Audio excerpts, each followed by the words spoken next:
pros disent souvent que ça sert à rien, pourtant le ratissage c'est indispensable pour une finition parfaite.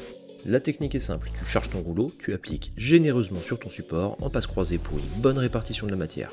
Attention, si t'es sûr du neuf, t'as pas non plus besoin d'en mettre des tonnes. Et ensuite, tu lisses. Il existe plein de tailles de lisseuse. Plus elle est large, plus ça demande de la maîtrise dans ton geste.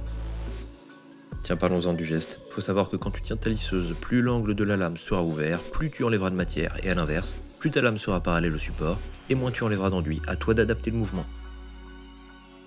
Tu peux avancer par zone, plus ou moins large, selon ta vitesse, pour bien gérer le temps ouvert de ton enduit.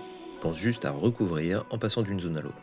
Et quand tu lisses à l'horizontale, pense aussi à commencer sur le sec et à finir ton mouvement dans l'enduit frais. Tu vois, c'est juste la première couche et on a déjà un super résultat. Allez, un autre petit conseil pour la route, et toujours un petit chiffon humide pas loin. C'est important de bien nettoyer ta lame régulièrement pour éviter de creuser ton enduit avec des résidus d'enduit un peu séchés.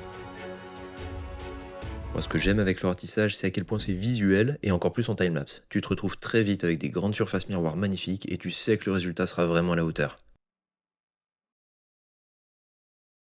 C'est notamment pour ça que c'est essentiel le ratissage, avec des enduits de qualité comme le Bagarre Airless LF, pour avoir des finitions vraiment au top.